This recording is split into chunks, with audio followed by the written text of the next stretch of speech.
Hello, this is Sky High Sonic with another Sky High Zone review slash gameplay commentary.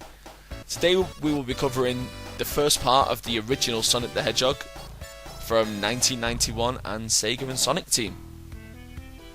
Just a little bit of background before we get things kicked off here. Sonic the Hedgehog was basically a project of necessity, and what I mean by that is that Sega were looking for a mascot that could rival Mario in terms of, just being a sheer icon. Everyone recognised Mario at the time, but there really wasn't a Sega mascot. And they tried it with Alex Kidd, and it worked to some extent. But his image was too old school, and, for me, Sonic the Hedgehog is the Nirvana of video games. And what I mean by that is you had the 1980s, and it was cutesy, it was hair metal. And then, BAM! Things got a little bit edgier and a little bit more grungier, and that's basically what Sega, I think, wanted to achieve with Sonic, and, the end result is he's one of the biggest mascots in video games, so I deem that project to be a great success. Now, what I've just done here, really quickly, is enable the level select sheet, which is up, down, left, right, A and start together at the title screen. And basically, the reason why I'm doing this is I want to enter the special stage early. Because every now and then, it's a nice little glitch to show you guys. What can happen is if you end up on a special stage, which is you're not supposed to get to till later on, because when you pick the special stage level select, it's determined at random which one it gives you. If it gives you a later one, sometimes you can be rewarded with 2 Chaos Emeralds as opposed to 1. So if this works, it's just a nice little Easter egg to throw in there and show you guys. And I'm probably going to just use this time to basically just take a drink, because I don't know if you can tell, my throat is really bad.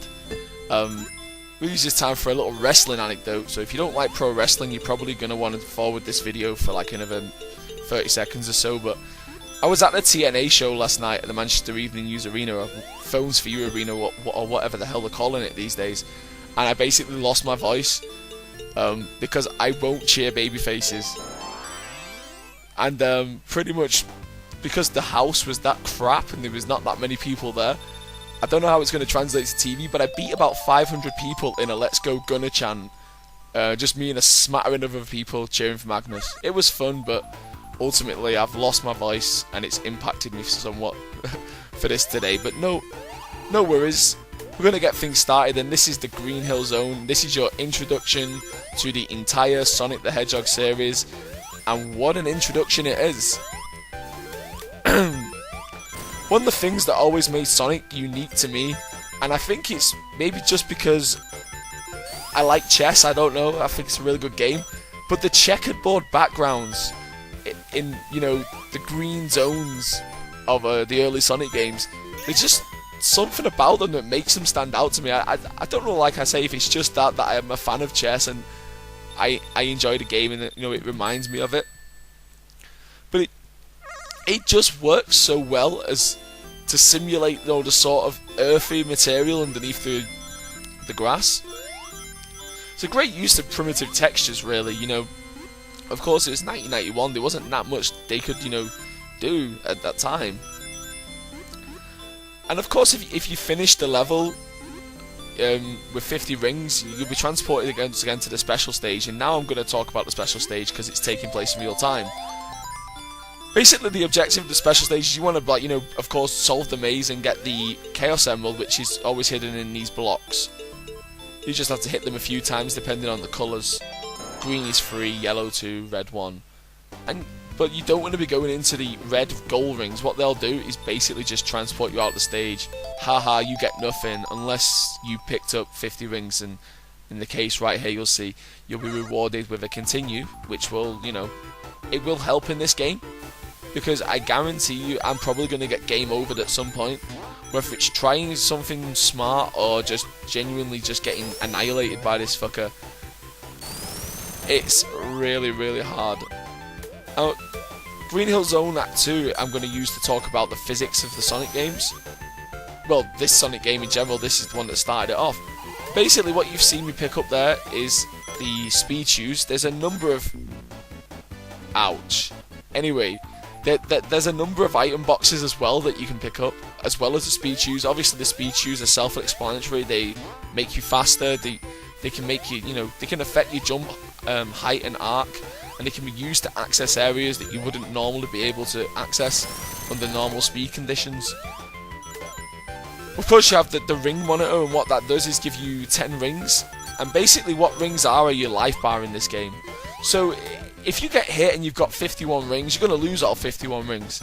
But what you can then do is pick your rings back up. So, I mean, you can continuously keep getting hit as long as you've got one ring. Rings that, like I say, are basically your insurance policy, and I don't know what the hell I'm doing here. My only assumption is I was probably really high when I recorded this footage. But anyway, as I said, rings are like your energy bar in this game, and as long as you've got one, you're going to be fine. And finally, the invincibility power-up, which is denotated by a number of stars, and basically that's self-explanatory as well. You get a certain time limit to, that was nice, that was a damage boost. Basically, it gives you a set time of invincibility. You can run into enemies as opposed to jumping on them or rolling into them using your spin attack. And they're your primary methods of attacking in this game. I think that just about covers the items. And Sonic controls really well. Basically, it's pretty rudimentary. There's nothing too complicated in there. By holding down while you're moving, as I've demonstrated there, you'll roll into a ball.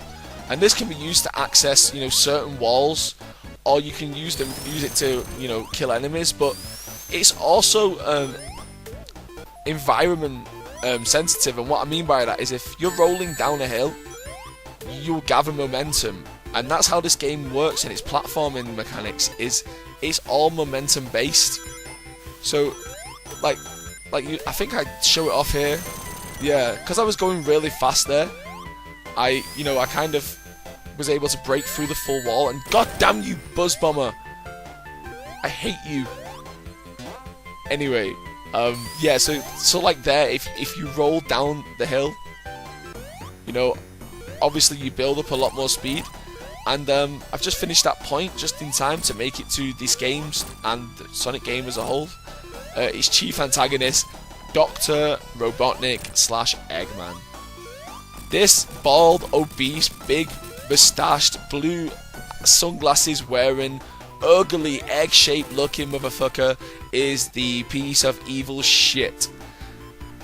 And I'm going to explain that to you. Those are some harsh words, but basically what Eggman's goal is he wants to destroy the planet Mobius, and he wants to build his Robotnik land, Eggman land, or whatever he's calling it these days. And how he does this is he builds an army using the planet's inhabitants, which are the various animals and rabbits and flicky birds and whatnot. And he basically uses them to power his machines, the Badniks, which Sonic must, destroy them to release the animals inside.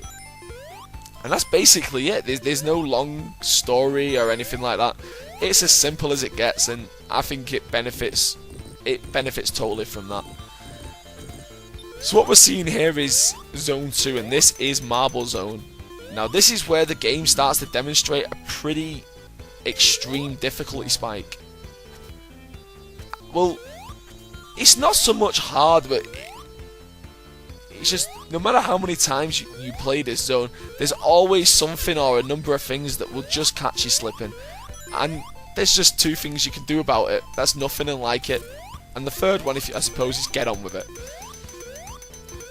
But aside from being a really hard zone, I'm going to talk about Marble Zone's, other downsides. It becomes really speed heavy to platform heavy in this zone. And I don't mind the platforming elements, I quite like it. But to some, I can see how it's a change in pace too quickly. Like, you've just gone from the rapid loops and, slope jumps of Green Hill Zone.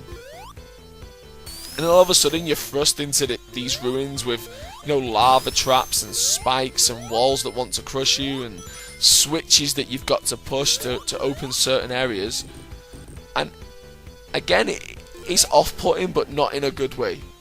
And I think the reason though this zone exists as zone number 2 is originally this was supposed to be Labyrinth Zone, which is the game's water level, and I suppose the developers thought it was too soon to be throwing in a whole new mechanic, straight away in the second level of the game. So Labyrinth Zone got bumped to Zone 4.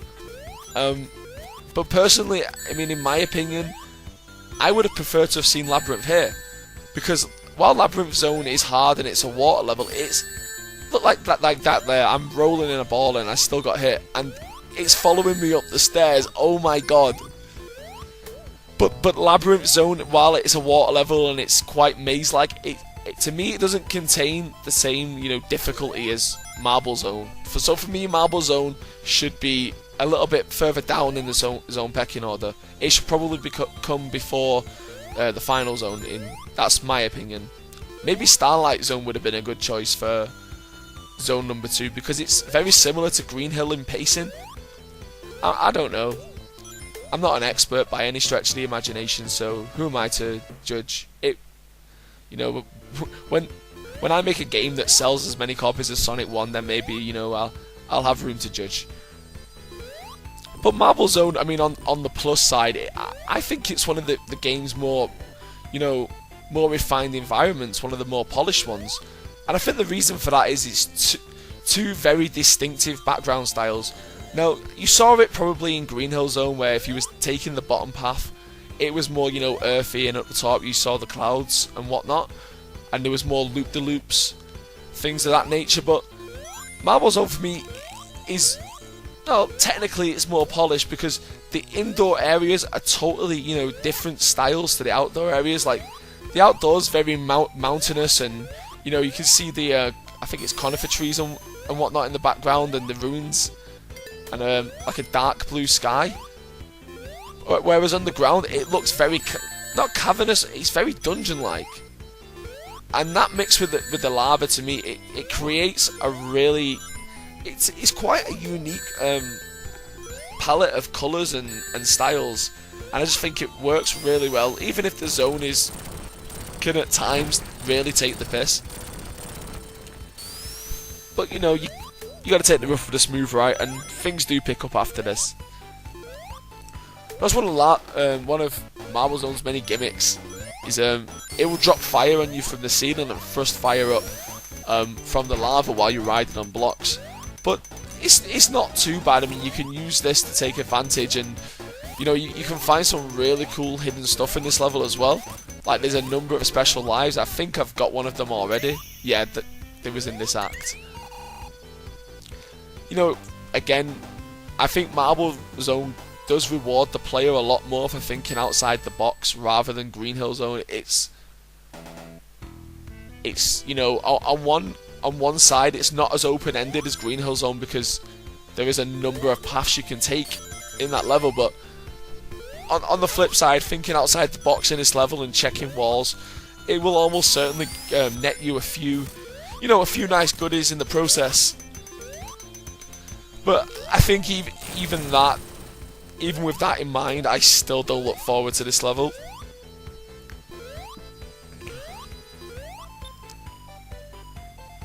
And I don't think I'm on my own. I think if you ask a majority of old school Sonic fans, that this zone probably rates as one that made them rage quit as kids. Certainly I rage quitted this level. I used to have to get my uncle to get me past it or something, because it just I suppose at that age you don't have the patience. Now it's not so bad, and I quite look forward to the challenge as I completely mess up there. I'm not too sure, but I think there's some stuff hidden in that wall down there that would just come past, but I was going to stop and check it, but then I thought, fuck it, it's Marble Zone, and I don't want to spend any more time in here than possible. I already spend way too long traversing these goddamn fucking traps. Everything is just out to get you here. I think I talked about it last time in the Sonic 2 video about how good Sonic is at just imposing danger on you. You know, I don't think there's ever a time anyone plays through Marble Zone and doesn't feel even the most, you know, the tiniest bit threatened that, you know, hey, you could lose some lives here, you know, or it's gonna be a long hard road. And 9 times out of 10 it usually is. Now I noticed some stuff to the left there, but again, as I said before, damn it, spikes! That's so fucking cheap. Yeah, as I said before, I just don't want to spend any more time in Marble Zone than what is necessary. But for some reason, I always enjoyed this gimmick, this level gimmick of riding the blocks across the lava, and I think it's just because I like to make Sonic get stuck in like walking animation while I jump or if I get hit, and it just seems really easy there to like trigger a few animation glitches, like having him balancing like he's at the end of a platform in the middle of a block. You know, when I was younger, it was the little things like that that, you know, always made me come back to levels like this which I didn't particularly enjoy. And I think we're just about to run into boss fight number 2 with Dr. Robotnik. This is pretty, again, it's pretty easy. Damage boost yourself across there, that's a pro tip right there. It's relatively easy, he just drops fireballs that spread across the 2 different platforms. You just have to alternate which side you're attacking from. You know, they're not exactly pushing the boat out at this point with extremely difficult boss fights. And I suppose that there isn't really any difficult boss fights in Sonic 1. I mean, I suppose you could say the one in Labyrinth Zone where you got to chase him while the water's rising, but technically it's not a boss, and you never actually have to hit him. Here we are. This for me right here is probably the most iconic stage of Sonic 1, at least in my opinion. I mean, obviously Green Hill Zone is the most recognised and whatnot, probably the most played. But just for sheer amounts of fun and stuff you can uncover, back then and now, my favourite zone in this game is Springyard Zone.